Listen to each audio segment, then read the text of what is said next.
아마 여러분께서 다 기억하시는 이야기일 텐데요. 얼마 전에 미국에서 아카데미 시상식이라고 하는 영화제가 있었습니다. 거기에 사회자인 유명한 코미디언이죠. 크리스 락이 올라와서 재미있는 얘기를 하다가 중간에 약간 지나친 농담을 했습니다. 윌 스미스라고 하는 유명한 배우의 아내가 역시 그분도 유명한 여자 배우인데 탈모증을 앓고 있어서 머리를 다 깎고 시상식에 왔어요. 그런데 이분을 보면서 당신은 다음에는 어떤 영화가 있는데 이제 여자 주인공이 머리를 다 밀고 나온 영화가 있었거든요. 그 후속편을 찍으면 되겠노라고 그렇게 웃으면서 얘기를 했습니다. 그랬더니 윌 스미스가 재밌어서 웃더라고요. 그런데 여자분은 그거를 굉장히 아주 기분 나쁘게 받아들였습니다. 표정이 굳었습니다. 남자들은 아내의 눈치를 잘 보거든요. 그래서 윌 스미스가 딱 보니까 아내가 기분이 나쁜 거예요. 그랬더니 이분도 기분이 나빠졌어요. 처음에는 웃다가 그래서 갑자기 벌떡 일어나서 앞으로 나가더니 사회를 보고 있던 크리스 락의 뺨을 정말로 있는 힘껏 후려쳤습니다. 생방송이거든요.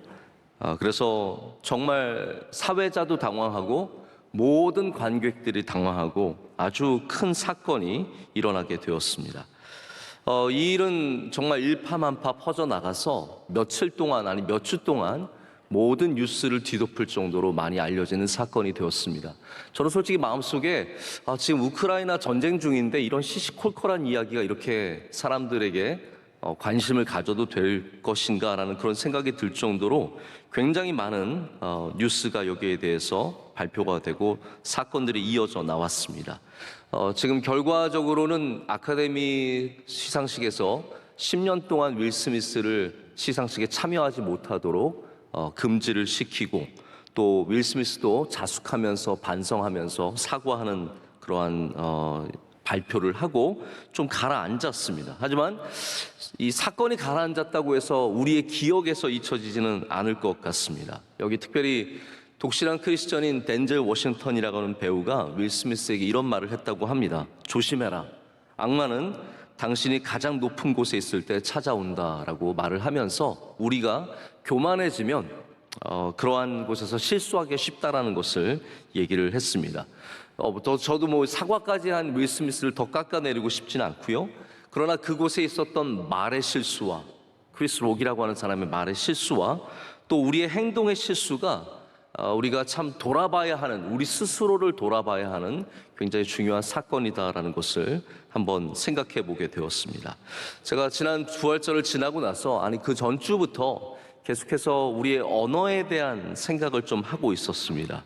또 기도할 때도 하나님께서 지속적으로 이 언어에 대한 감동을 주셔서 다른 귀한 말씀들, 중요한 말씀들도 있겠지만 오늘은 주시는 감동을 따라서 우리의 언어에 대해서 좀 말씀을 나누고자 합니다. 우리 언어 또 우리의 말 하면은 성경에서 딱 떠오르는 말씀들이 있습니다. 야고보서 3장의 말씀은 굉장히 유명한 말씀이고 또 우리 혀가 또 우리 말에 대해서 절제하지 못하는 입술에 대해서 굉장히 귀한 말씀들이 많이 있습니다. 하지만 저는 이번에는 예수님께서 우리의 말에 대해서 뭐라고 말씀하셨는가에 좀 생각을 더 두고 싶었습니다. 그래서 복음서에 있는 말씀, 바로 오늘 마태복음 12장에 있는 말씀을 통해서 우리의 입술이 우리의 마음과 연결이 되어야 하고 그렇기 위해서는 우리의 마음부터 주님 앞에 믿음을 갖는 것이 중요하다는 말씀을 오늘 좀 여러분과 함께 나누기를 원합니다. 오늘 이 언어에 대한 부분을 예수님께서 말씀하시게 된 계기가 있습니다. 그냥 갑자기 예수님께서 뜬금없이 이 말에 대해서 말씀하신 것이 아니라 하나의 사건 이후에 예수님께서 이 사건을 보시면서 바리새인에 대해서 지적하시는 말씀을 오늘 하시게 됩니다. 12장 22절부터 어떠한 사건이 시작되냐면 바알세불 논쟁이라고 하는 사건이 시작이 됩니다. 제가 간단하게 이걸 좀 설명을 드릴게요. 여기 말을 못하고 보지도 못하는 다중적인 장애를 가진 사람이 있습니다. 여러분 얼마나 힘들겠습니까? 근데 성경이 이 사람의 장애에 대해서 표현하기를 뭐라고 표현하냐면 귀신이 들려서 바로 이 사람이 보지 못하고 말도 못한다라고 말을 하고 있습니다.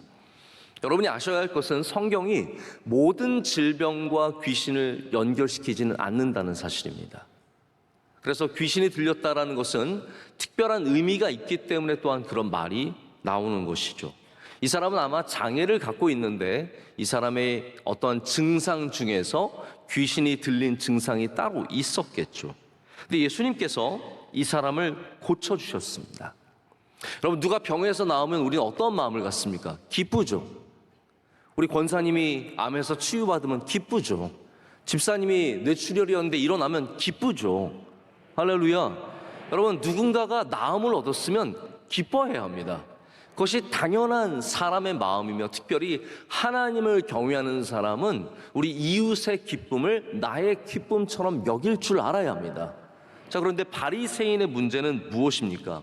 온 무리들은 함께 기뻐하며 놀라며 예수님께서 다윗의 자손이 아니냐, 다시 말하자면 메시아가 아니냐, 이렇게 얘기하고 있는데 여기 바리새인들은 전혀 다른 반응을 내놓습니다. 뭐라고 말하냐면요, 야, 이 사람이 바알세불은 귀신의 왕인 거예요. 바알세불의 힘을 얻지 않았으면 어떻게 이런 기적을 일으키겠느냐라고 하면서 예수님이 절대로 하나님의 영과 이어져 있는 사람이 아니라 오히려 귀신과 연결되어 있는 그런 존재다라고 말을 하게 됩니다. 예수님께서 여기에 굉장히 훌륭한 말씀을, 논리적인 말씀으로 대응을 하십니다. 귀신을 어떻게 쫓아낼 수 있겠느냐라고 말씀을 하시죠. 그러면서 예수님은 나는 성령을 힘입어, 바로 아버지 하나님의 영을 힘입어 귀신을 쫓아낸다라고 말씀하시면서 바로 오늘 본문의 말씀을 하시게 되는 겁니다. 바리새인이 그렇게 나쁜 말을 하는 이유가 있다라는 거예요. 바리새인들이 다른 사람들은 다 다윗의 자손이 아니냐, 좋은 일 아니냐 기뻐하고 있는데 바리새인들만 이렇게 기분 나빠하고 싫어하는 것은, 그리고 그렇게 말하는 것은 그들의 마음에 이미 나쁜 것이 가득하기 때문이다 라고 말씀하시면서 우리의 말하는 것이 우리의 마음 속에서 나온다라는 것을 가르쳐 주고 계십니다. 여러분, 우리는 이것을 통해서 물론 당연히 언어에 대한 제가 말씀을 드리고 있는데 이 부분도 좀 함께 돌아봤으면 좋겠어요. 우리가 하나님께서 기뻐하시는 일에 함께 기뻐할 수 있느냐. 여러분, 우리 시대가 지나치게 정치적이 되어버렸습니다. 저는 이 부분을 참 안타깝게 생각합니다. 소셜미디어가 그냥 우리의 시시콜콜한 삶을 이야기하는 장이 아니라 그냥 사람들에게 정치로 싸우는 장이 되어버리고 말았습니다. 우리나라의 정치가 또 너무 진영화되는 바람에 오늘 여기 나오는 사건처럼 좋은 것을 좋게 보지 못하고 남의 편이면 무조건 폄하하고 나쁘게 말하는 일이 당연시되고 있습니다. 우리 편이면 다 괜찮고 남의 편이면 다 안 된다는 식의 이런 바리새인적인 모습들이 얼마나 많은지 모릅니다. 우리가 거기에 휩쓸리지 않으려면 어떻게 해야겠습니까? 물론 당연히 정치에 관심을 갖는 것은 시민으로서 괜찮은 일입니다. 좋은 일입니다. 그런데 우리는 먼저 하나님이 무엇을 기뻐하시는지 믿음으로 말할 수 있는, 믿음으로 고백할 수 있는 마음이 있어야 할 줄로 믿습니다. 그래야 하나님이 하시는 귀한 일들을 보면서 이렇게 바리새인처럼 엉뚱한 말을 하지 않게 되겠죠. 자, 이제 다시 우리의 언어로 돌아오자면 왜 우리가 우리의 언어를 점검해야 하는가? 여러분, 여러 가지 점검하시죠. 이제 우리가 나이가 조금 들어가다 보면 국가에서도 건강검진을 요구하고 아마 여러분들께서도 1년 혹은 2년에 한 번씩은 몸을 점검을 하실 거예요. 그런데 우리가 크면 이상하게도 우리의 언어는 더 이상 점검하지 않게 되는 것 같습니다. 어렸을 때는 부모님이 말을 고쳐주시기도 하고 또 어렸을 때는 사람들의 눈치를 보면서 말을 조심하기도 하지만 어느덧 나이를 들면 그 다음부터는 그냥 입에서 나오는 대로 내 마음대로 그렇게 편하게 말을 하게 되어버리는 것이죠. 우리 그리스도인들은 그래서는 안 됩니다. 그리스도인들은 모든 것을 영적으로 점검해야 합니다.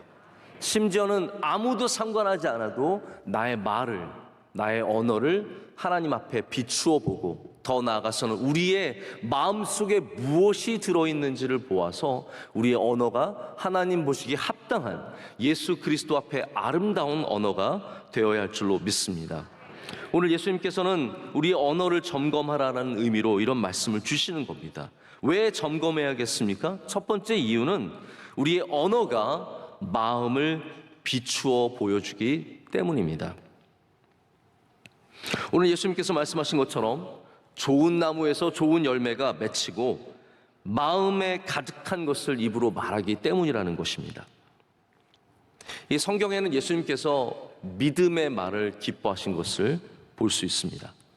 성경 전체가 믿음의 언어, 하나님께서 믿음의 언어를 기뻐하신 것을 보여줍니다. 민수기에서 나오는 가장 흥미로운 이야기 중에 하나가 바로 12명의 정탐꾼들이 가나안에 가서 가나안을 보고 와서 보고하는 장면, 바로 그 장면이라고 생각을 합니다.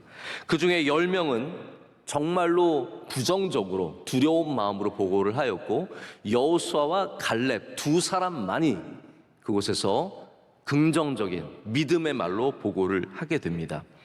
우리는 이것을 부정적인, 긍정적인 시각 이렇게만 볼 수도 있겠지만 사실 성경이 보여주고 싶은 이야기는 다른 이야기입니다. 이것은 그들의 시선에 있었던 것이 아니라 마음에 있었다는 것을 보여주는 것이죠. 두 명의 사람들은 그 마음에 믿음이 있었기 때문에 그 마음 때문에 믿음의 눈으로 보게 된 것이고 믿음의 말을 하게 된 것입니다. 그냥 눈으로만 믿음으로 볼 수 있는 것은 아니라는 것이죠. 우리 안에 믿음이 있으면 믿음의 눈을 갖게 되고 믿음의 입을 갖게 됩니다. 그것이 안에 있는 문제라는 것이죠. 여기 10명의 사람들은 그 안에 믿음이 없었기 때문에 도대체 하나님이 주시는 약속하시는 것도 믿음의 눈으로 볼 수가 없었습니다. 그래서 우리 안에 있는 것이 우리로 말하게 하고 우리 안에 있는 것이 다른 사람과 우리를 구별되게 하는 가장 중요한 바로 그 부분입니다. 말이 중요하다고 얘기하시는 분들이 얘기하는 게 있죠. 말이 바뀌면 삶도 바뀐다라고 말합니다. 근데 그 말도 일리가 있지만 성경은 그보다 더 앞서서 우리의 마음이 가장 먼저이다라고 말합니다. 언어를 보면 그 사람의 마음을 볼 수 있습니다. 우리 그런 얘기 많이 하게 되는 것 같아요. 이 긍정적인 것에 대해서 얘기하면서 이렇게 반이 물이 차 있는 그러한 잔을 보면서 뭐라고 평가하냐고. 어떤 사람은 이제 반이 비었네요. 이렇게 말하고 어떤 사람은 반이 차 있네요. 여러분 어떻게 말하겠습니까? 그래서 이걸 갖고 이거 내가 반이 차 있네라고 말해야지 좋은 건가? 이렇게 생각하셔서 아주 의도적으로 그렇게 노력하시는 분들도 있어요. 그러나 여러분 우리 안에서 그렇게 보지 않고 우리 입으로만 그렇게 말한다고 해서 무엇이 변화가 되겠습니까? 우리 입술만 바꿔서 되는 문제는 아니라는 거예요. 우리 안에서 긍정적으로 보는 시각이 있고 우리 안에서 부정적으로 보는 시각이 있는데 여러분 오늘 일부 예배를 보면서 그래도 정말 많이 나왔네 이렇게 보시는 분들이 계시고요. 아직 멀었구만 뭐 이렇게 빈대가 많아 라고 보시는 분도 있다라는 거예요. 그래서 우리가 나갈 때는 제가 이렇게 주의를 줬기 때문에 나갈 때는 다 이제 뭐 많이 찼다라고 말하고 나가셔도 여전히 안에는 그래도 많이 비었잖아 라고 생각하신다면 우리의 입술로 고백하는 것에 능력이 없다라는 겁니다. 성경은 우리의 안이 변화되기를 원하는 것입니다. 예수님께서 바리새인의 말을 지적하시는 것이 아니라 사실 그들의 마음에 대해서 말씀하시는 거예요.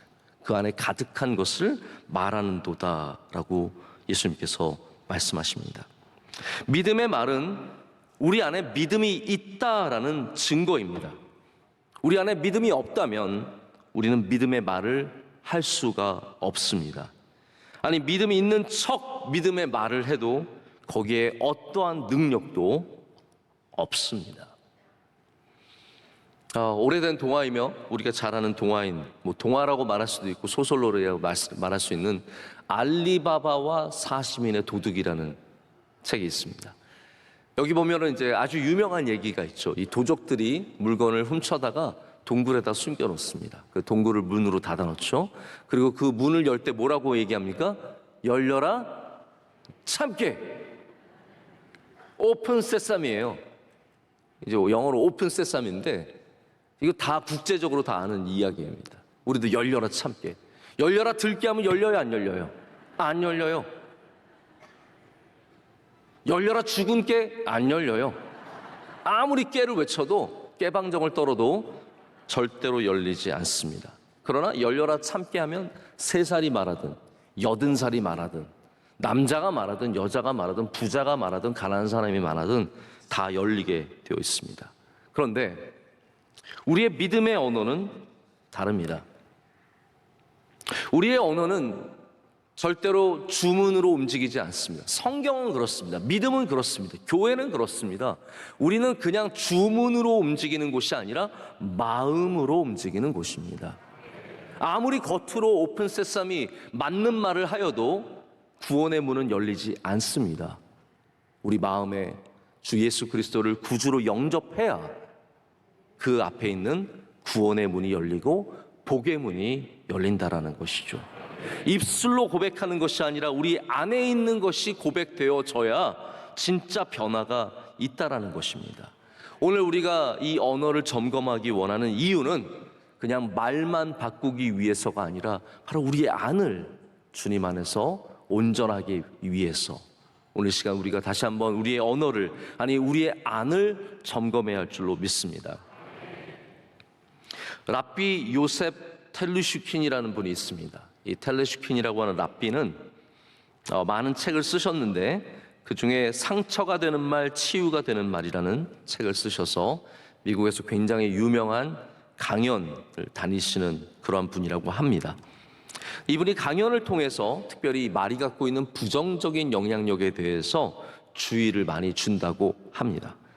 그래서 이분이 강연을 할 때 청중들에게 종종 묻는 질문이 있대요. 이런 질문을 한다는 거예요. 앞으로 여러분 중에 24시간 동안, 지금으로부터 24시간 동안 누구에 대해서 또 누구에게 나쁜 말을 안 하기로 작정할 수 있는 사람은 한번 손을 들어보세요 하면은 대부분의 사람들이 손을 든다라는 거죠. 또 어떤 분들은 막 웃기도 하지만 근데 그 가운데 또 몇 분들은 난 못할 것 같은데요, 난 안 할래요, 이렇게 말하시는 분이 있대요. 이분이 거기에 대해서 이런 얘기를 합니다. 만약 여러분이 24시간 동안 나쁜 말을 안 하겠다에 예스를 할 수 없다면 이건 굉장히 심각한 문제라는 거예요. 생각해 보라는 겁니다. 만약에 여러분이 24시간 동안 술을 마시지 않으면 지나갈 수 없다, 나는 하루도 술을 마시지 않으면 안 된다, 그거는 술에 중독되어 있다라는 증거라는 거죠. 나는 24시간 동안 담배를 안 피고는 살 수 없다, 그거는 담배에 니코틴에 중독이 되어 있다는 증거라는 겁니다. 그래서 만약에 단 하루도 24시간 동안 부정적인 말이나 나쁜 말을 하지 않고 지나갈 수 없다는 것은 이미 우리가 나쁜 말에 중독되었다라는 뜻이라는 거죠.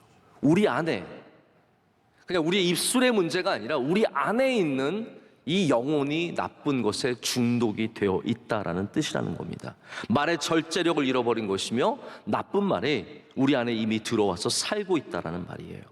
지금 예수님께서는 그런 내부적인 문제를 보여주시고 계십니다. 왜 우리가 하나님께서 기뻐하셔야 하는 영혼이 왜 이 나쁜 말에 중독이 되어서 부정적인 시선, 부정적인 말들, 나쁜 말들, 불친절한 말들, 공격하는 말들, 피폐하게 하는 말들에 중독이 되어서 우리가 이것으로 왜 살아가고 있습니까? 오늘 이 시간 주님의 보혈로 씻어내야 할 줄로 믿습니다. 우리의 언어가 변화되어야 한다는 것이죠. 제가 왜 이런 말씀을 드리냐면 우리의 언어와 우리 영적인 삶이 여러분이 생각하는 것보다 훨씬 더 깊은 관계를 갖고 있기 때문입니다. 우리 영혼은 영혼만의 문제가 아니라 겉으로 드러나는 것에 안에 있는 중심입니다.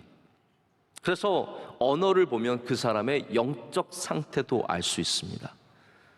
막 겉으로는 막 폭력적인 말을 쓰고 상처되는 말을 막 던지면서 그래도 속으로는 내 영혼은 건강해라고 한다면 이건 오늘 예수님 말씀처럼 열매는 나쁜데 나무는 사실 좋아요라고 말하는 것과 모순되는 면에서 똑같다라는 것이죠.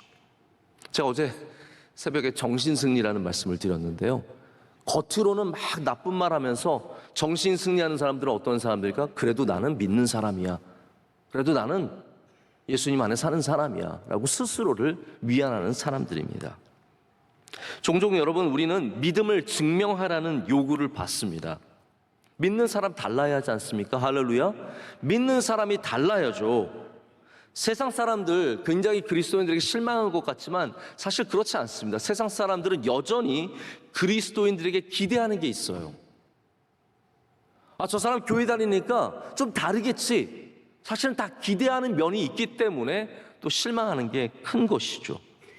예수님 믿는 사람이 다르기를 기대하는데, 여러분, 우리는 이제 아내 것, 나는 믿는 사람이고 교회 다니고 이런 것들로만 우리의 다름을 증명하려고 합니다. 여러분, 우리가 우리 안에 있는 믿음을 가장 쉽게 증명할 수 있는 방법이 뭔지 아십니까? 언어입니다. 언어.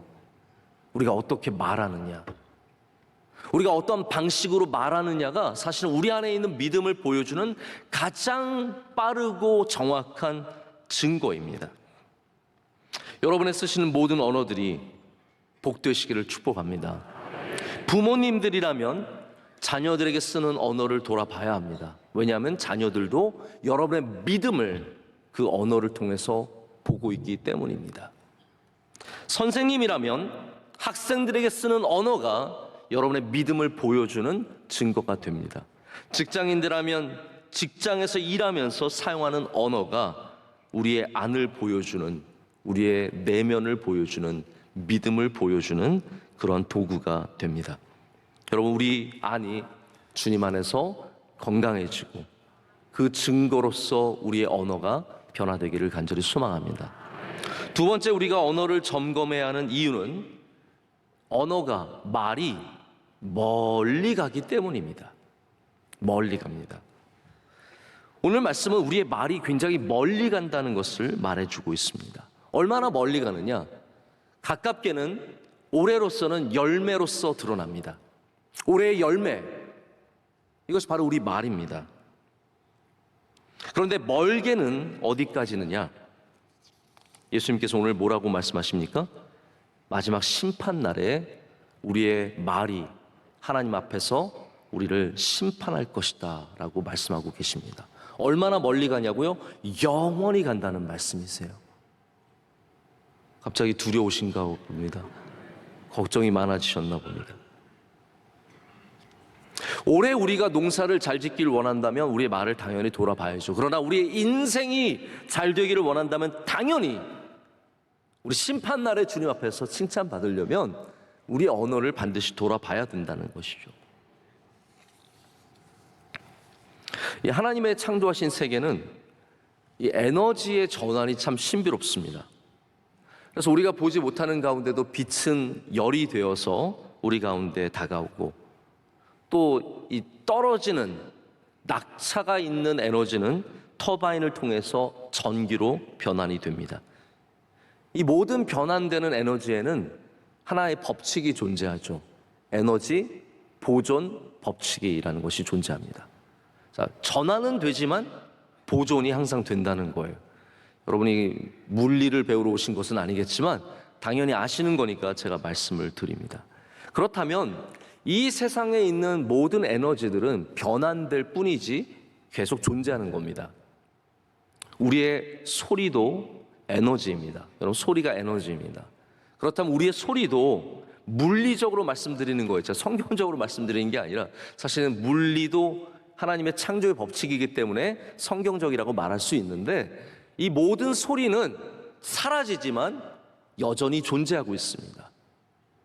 저는 늘 그런 생각을 해요. 몇천 년이 지나면 혹시 우리들의 소리를 다 살릴 수 있지 않을까? 쓸데없는 생각할 때가 있습니다. 그렇다면 정말 누군가가 예수님의 소리를 살려내면 얼마나 좋을까? 이런 생각을 해보기도 하거든요. 이게 물리적으로 가능한 일이기 때문에 말씀을 드리는 겁니다. 그런데 여러분, 이렇게 에너지로서 존재하지만 또한 우리의 말은 영향력으로서 계속해서 존재할 수밖에 없습니다. 영향력으로서 존재할 수밖에 없습니다. 좋은 말들이 얼마나 강력한 힘을 갖고 있는지 모릅니다. 좋은 말들이 갖고 있는 생명력이 얼마나 강한지 모릅니다. 그래서 여러분이 만약 누군가에게 격려와 축복의 말을 하신다면 그 말이 그 사람에게 힘이 되고 능력이 되고, 또 멀게는 우리가 하나님 앞에서 칭찬받는 말이 될 줄로 믿습니다. 멀리 보시라는 거예요. 여러분이 하신 말들을 갖고 하나님 앞에 서기 때문입니다.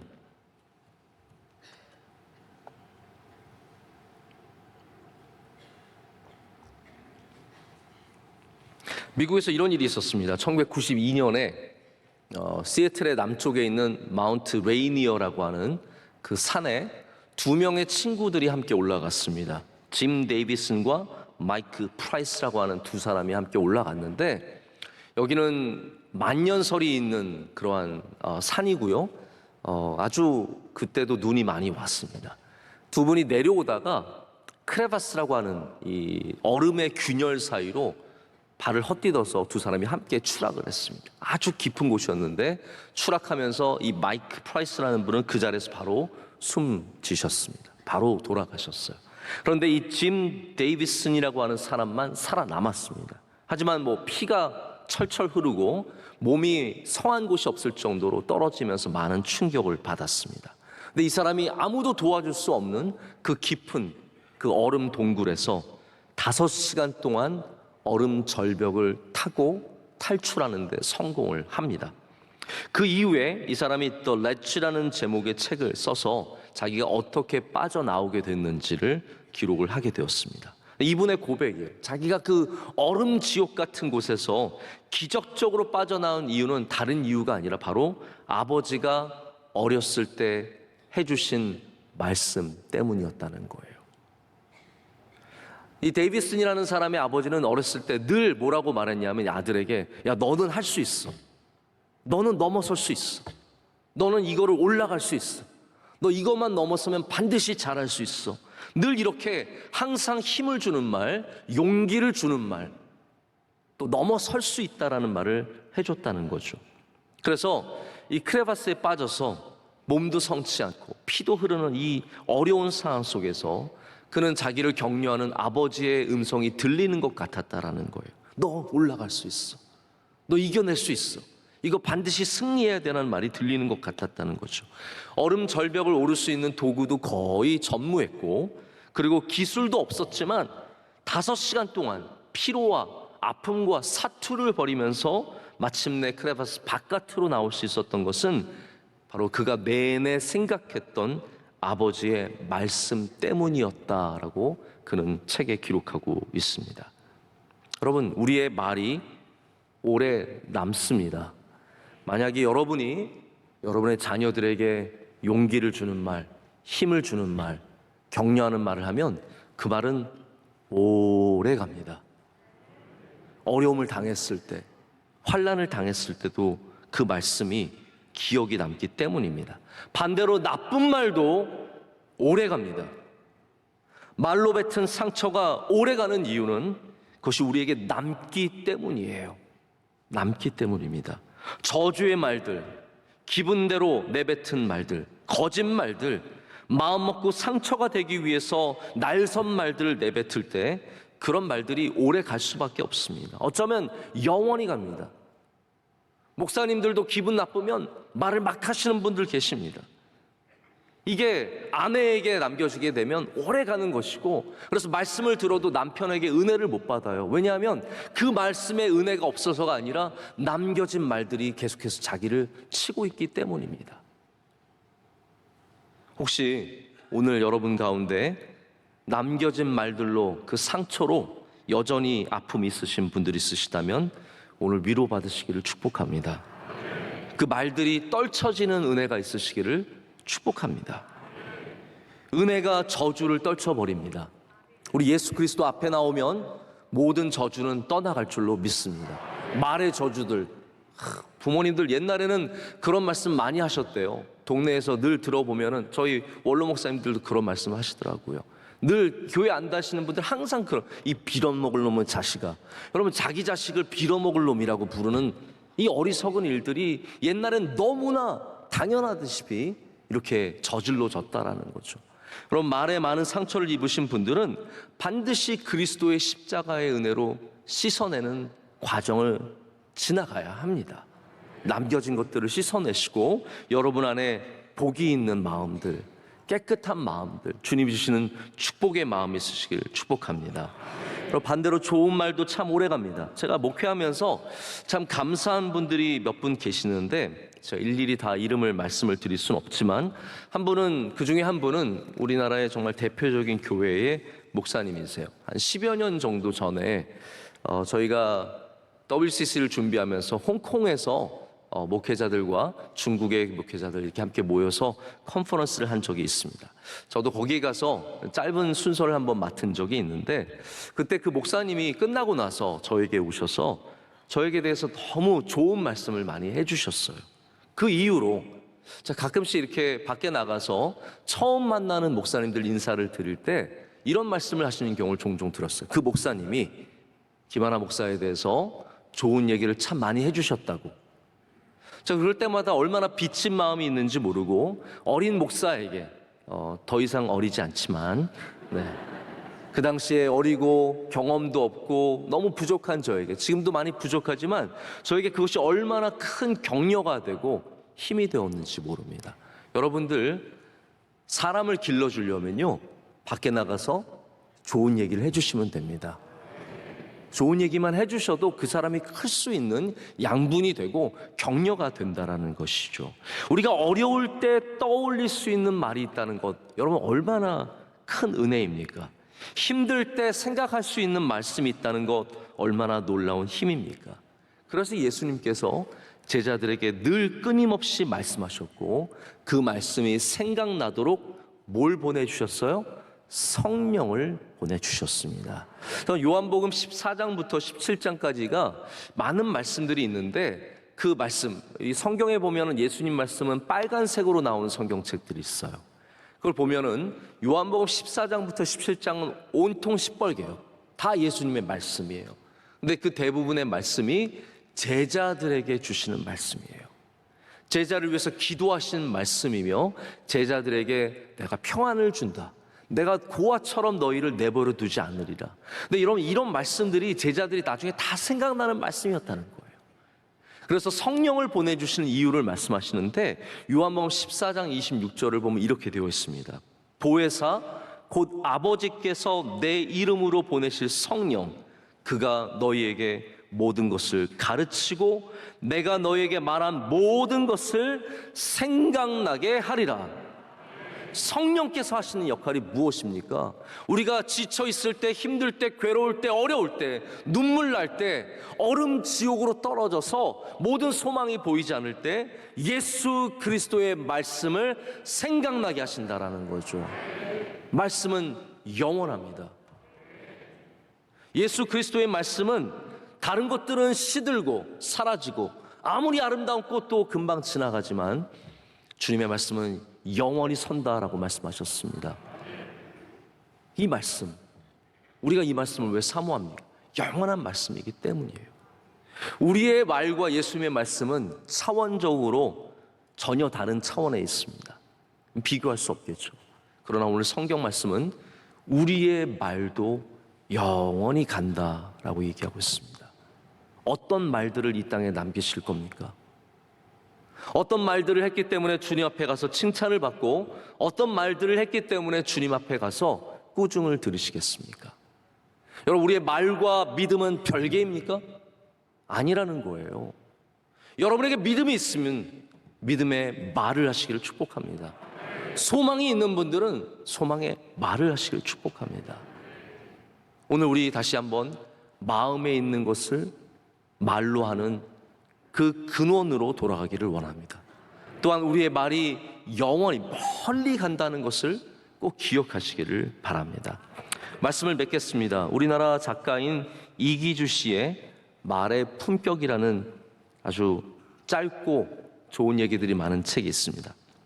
여기 한 챕터가 있는데 챕터의 제목이 언위심성이라고 해서 말은 마음의 소리다라고 하는 챕터가 있습니다. 이 안에서 이분은 사람의 향기는 언어에서 느껴진다라고 얘기합니다. 사람의 향기는 언어에서 느껴진다라고 말하면서 재밌는 얘기를 하나 얘기해 줍니다. 한 번은 이분이 카페에 앉아 있는데 어떤 남자분이, 중년 남자분이 들어와서 가장 예의 없게, 가장 아나 무인으로 주문을 하는 이야기를 들으면서 자기가 참 마음이 아련했다라고 얘기를 합니다. 그러면서 무슨 얘기를 하냐면, 프랑스의 한 카페에 가면 가격표가 있는데요, 이 가격표가 참 재밌다고 얘기를 해요. 제가 한번 말씀드려 볼게요. 이 카페의 메뉴에 이렇게 적혀 있다고 해요. 들어가서 커피, 그러면 커피는 7유로래요. 그런데 커피 주세요는 4.25유로를 납부합니다. 그런데 더 좋은 거는 안녕하세요, 커피 한 잔 주세요는 1.4유로래요. 그럼 뭐라고 주문하시겠어요? 커피! 뜨거운 거! 이 추운데 무슨 뜨거운 거 잘라. 추운데 아이스 먹는 사람 있어? 뜨거운 거 줘. 이거는 10,000원짜리 커피. 커피 주세요는 7,000원짜리 커피. 그런데 안녕하세요, 커피 한 잔 주세요. 이거는 2,000원짜리 커피가 된다는 거예요. 여러분, 싸게 사시고 싶으면, 우리의 언어가 바뀌면 행복해집니다. 우리의 마음에 있는 것들이 밖으로 나오기 때문에 우리의 이 마음의 믿음의 그 마음을 다시 돌보면 우리는 다시 우리의 언어가 하나님 앞에서도, 예수 그리스도 앞에서도 아름다운 언어로 바뀌고, 제가 바라기는 우리 명성교회는 좋은 언어를 갖고 있는 교회가 되기를 원합니다. 교구 안에서 좋은 말들이 오가시기를 축복합니다. 여러분의 가정에서 여러분들이 믿음의 말을 하실 때 가정마다 하나님이 주신 은혜가 넘쳐나게 될 줄로 믿습니다. 함께 기도하시겠습니다. 하나님, 감사합니다. 오늘 주님 앞에 나오게 하시고 또 주님의 말씀을 듣게 하시니 감사합니다. 우리에게 믿음을 주시옵소서. 우리의 마음을 돌아보게 하여 주시고 우리 마음 안에 있는 주님께 주신 그 믿음으로 말미암아 우리의 언어가 변화되게 하여 주시옵소서. 하나님, 우리의 말이 멀리 감을 다시 한번 생각해 보게 됩니다. 하나님, 이 멀리 가는 말을 잘 돌보게 하셔서 우리가 우리 입술에서 나오는 것마다 우리 주님께 영광이 되며 주님 앞에 설 때 부끄럽지 않게 하여 주시옵소서. 예수님의 이름으로 기도드립니다. 아멘.